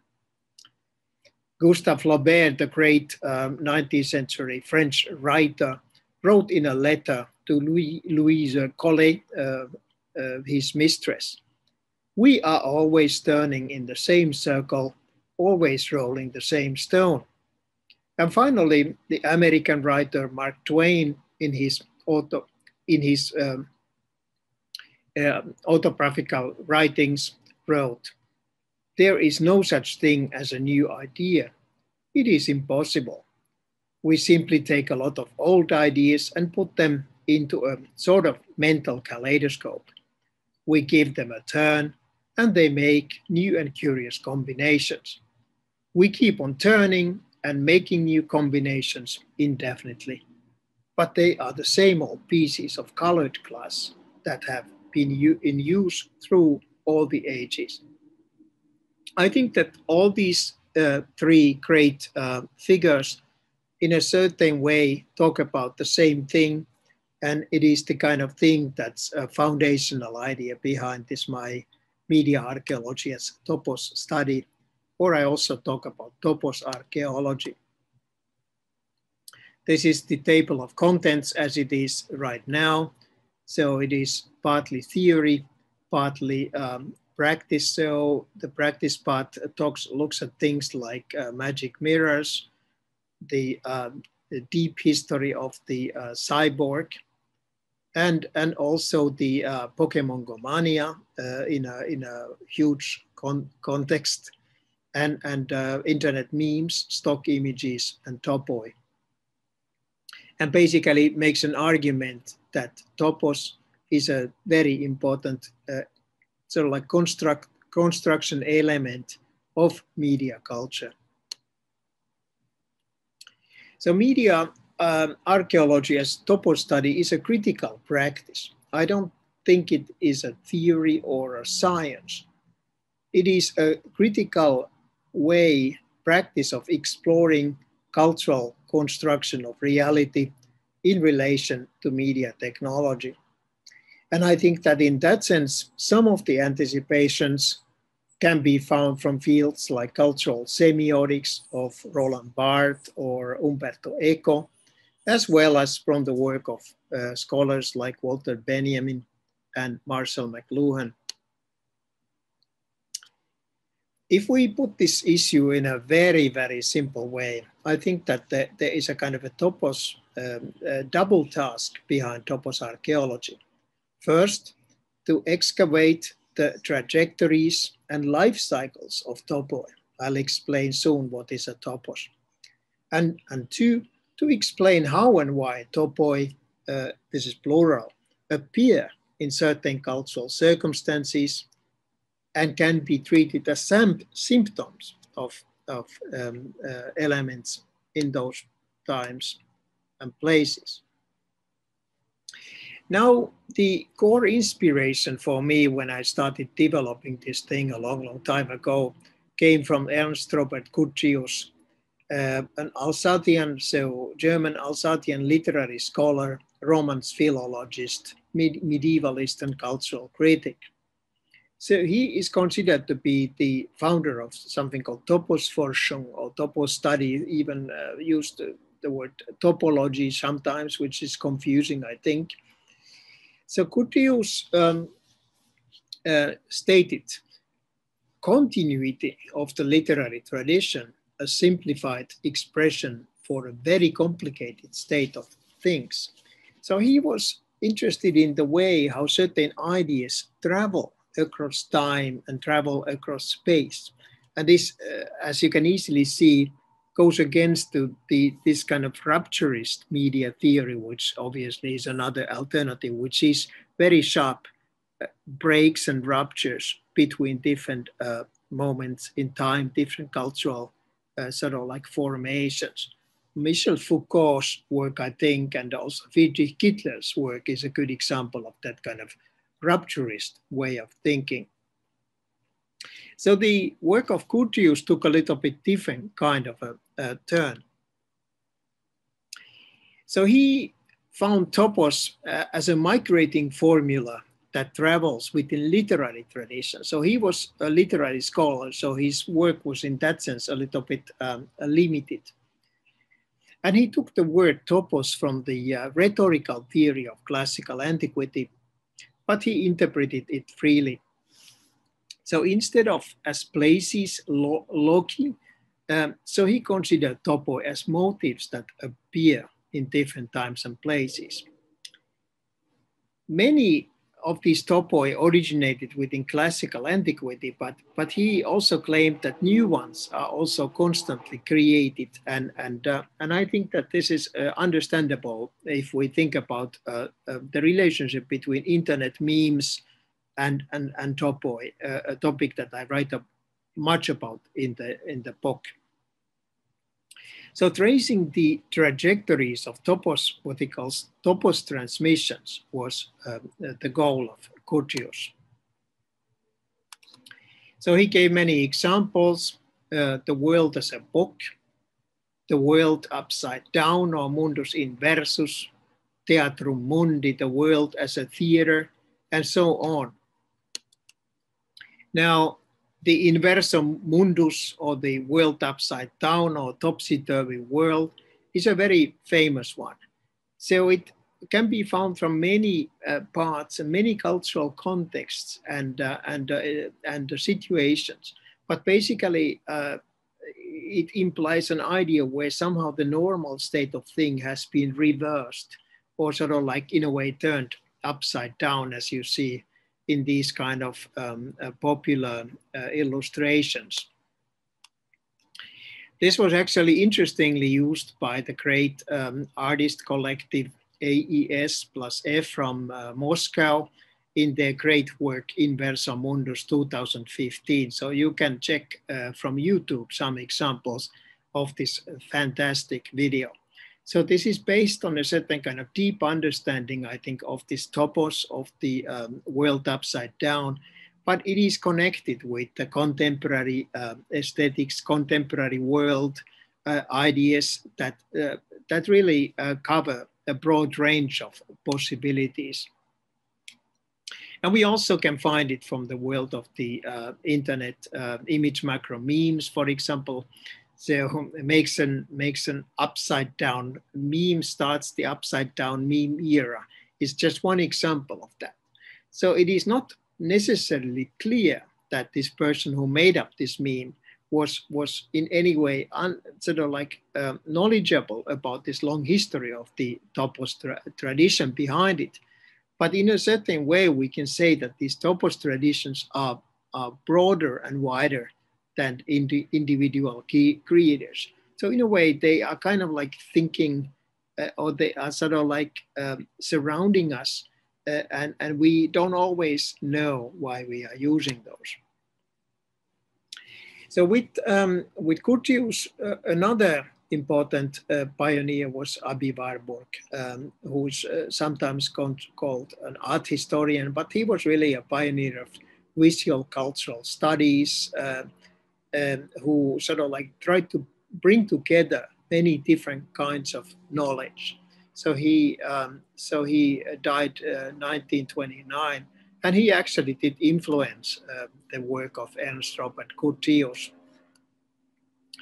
So he came up with a couple of really important ideas that have become especially strongly rediscovered in the past 25 years. So in Hamburg, where he lived, so he built what is often known as a kind of a laboratory of the spirit.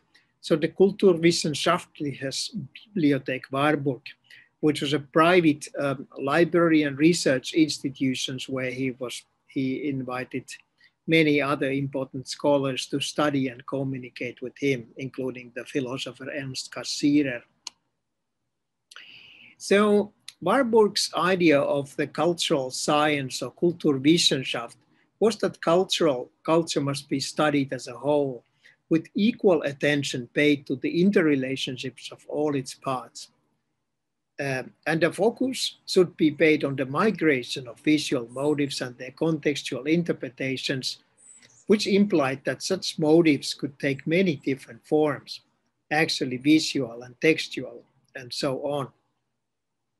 So he had this notion called pathos formel, which means a kind of an ancient emotive formula that appeared in tangible form in art forms like sculpture or graphical illustrations or paintings and other forms. And he said that these tangible forms needed to be related both to tradition and to the moment at which they appeared. This is a very powerful way of putting it, and one of his followers, Edgar Wind, explained that the history of the reanimation of past images by the European mind is what characterized the work of Warburg. Now, Warburg, towards the end of his life, was occupied with something which is equally famous now, the Mnemosyne Atlas, which was a kind of a cartographic representation of the way how certain motives travel across time and space. So he tried to sort of like come up with this kind of panels that would have finally ended up in a book, which are kind of like relational pieces linking ideas with each other. But as you see that these are not presented in a linear way, it's more like field-like simultaneous aesthetics, which is obviously very, very important. So it's cartography, but it also incorporates the element of time. So these kind of ideas are very, very important for the way how topos archaeology tries to make sense of these elements that have contributed to the kind of a history of media. Warburg also had another concept which is called Bilderfahrzeuge. And I think that we can actually use it and coin a new one, which I call Toposfahrzeuge. The idea here was that Warburg paid much attention not only to those motives, that he was finding from visual traditions, but to the material carriers that give the Pater's formulas in a way a body and allow them to be transmitted within visual traditions. So the idea of Bilderfahrzeuge, image transporter or image carrier, is something I think which can be applied to topos archaeology, like we say, as Toposfahrzeuge. But within the kind of topos archaeology that I have been developing, its area is even broader than what Warburg intended. So this basically means that these kind of motives that travel across time, sometimes through hundreds of years, even thousands of years, need some kind of a substance, some kind of material where they sort of like gain a sort of like physical existence. And this physical existence exists in different ways. Sometimes it is location-based, sometimes it is very mobile and sort of like something that can be transported and carried around. And so this issue is very important when we try to understand how media culture functions, how media cultural ideas and influences spread from one place to another. So we can say that topoi are kind of reified as media machines that embody them in their forms, interfaces, and operating principles. So I'm in my book, I'm giving many examples of this, but here, because the time is limited, I'm just going to give you one example. And this example comes from Zika Vertov, so the great constructivist filmmaker and media theorist who was active in the young Soviet Union. So 1920s was a very important decade for Vertov, for his radical documentary film practice, and also his theorizing about the so-called kinoglas, or cinema eye. I think many of you probably know about Vertov's work. So in a way, one central element of Vertov's theory was the so-called all-seeing eye. So the idea that the cinema machine, so the film camera, was a kind of a mechanical device that sees deeper and sees further and captures things that are missing the human eye's capabilities. And this is, of course, something that was wonderfully expressed in his great film, The Man with the Movie Camera, 1929. So which is really a sort of like meta film about making a film, and film camera documenting reality, which in that case was Moscow. But from a topos archaeological point of view, this kind of radical political context, the constructivist context, is actually part of something much, much broader, because all-seeing eye is a very long and old topos. So these are just some of these sort of like symbolic manifestations that we can find from hundreds of years, expressing this idea that there is this eye that is somehow metaphysical, which is some kind of like omnipotent eye. But obviously, constructivism was not about mysticism. It was about the material realities of modern society. And an important part of Vertov's work, of course, was the idea of theorizing and understanding how this all-seeing mechanical eye of the film camera now meets the human eye. What kind of combinations are being created between this kind of element. So here we see that a topos is a contributing element, but at the same time, the way how the topos is applied and becomes part of a new context changes its meaning and its location too. I see three main roles for topoi in media culture. First of all, So they function as connectors to cultural tradition, asking questions about how independent and homogeneous is media culture, and how are topoi related with different areas, cross-cultural trajectories, and subcultures. And here we talk about the links between often very old traditions that go way beyond what we would like to call as media culture.